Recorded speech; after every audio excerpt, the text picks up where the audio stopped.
stres z toho ešte stále.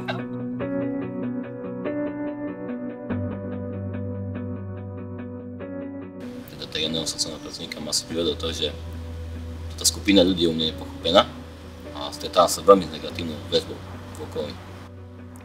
Asi taký nejaký pocit satisfakcie, chcel by som niečo tomuto svetu dať.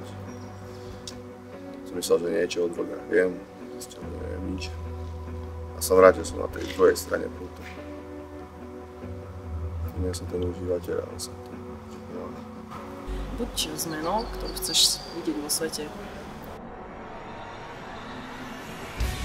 Ja si myslím, že práca v teréne je práca, kedy zistíš, že klienti nie sú iba nejaká hypotetická skupina ľudí, ale sú to konkrétni ľudia, ktorým treba pomôcť tu a teraz a riešia sa tam reálne problémy krok po kroku a tie ciele sa dávajú také, ktoré sú splniteľné. A veľmi sa mi páči, že je tu priestor na diskusiu, teda vlastne môžeme si vymieňať navzájom skúsenosti, informácie, čo sme sa dozvedeli. OK. Vzdelávanie neprebieha len tou teoretickou formou, ale práve to, že si to človek zažije sám na vlastnej koži, je pre mňa veľmi prínosné. Že sa naučím odbúravať si predsudky, ktoré všetci v sebe máme. A to sú také veci, ktoré podľa mňa každý človek by mal vedieť. Ľudia sú super. Máme tu príjemnú atmosféru. Buď sám zmenou, ktorú chceš vidieť vo svete, to povedal Mahatma Gandhi.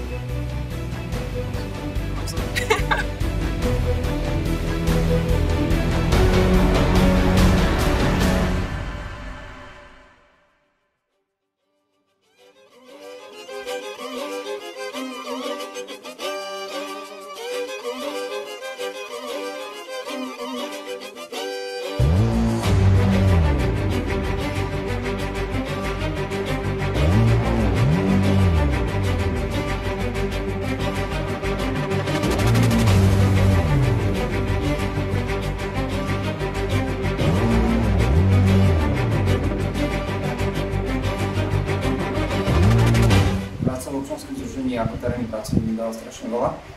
Dala mi všetky schopnosti, vedomosti, zručnosti, takmer všetky, ktoré mám. Možno cítim aj nejakú zodpovednosť voči nim, pretože viem, že častokrát sme my teréňaci tí ktorí s nimi dokážu na rovinu komunikovať. Hlavne mi dáva pocit, že to má zmysel. Stále keď idem do terénu, tak mám taký pocit, že... Mám pocit, že idem tam kvôli tomu, aby som tam pre našich klientov, aby mali za kým prísť, aby mali sa komu vyrozprávať, aby mali človeka, ktorý vlastne neodsudzuje. Stokrát sme my práve tí, ktorí im dokážeme pomôcť, či už psychicky, sociálne, alebo ako fyzicky.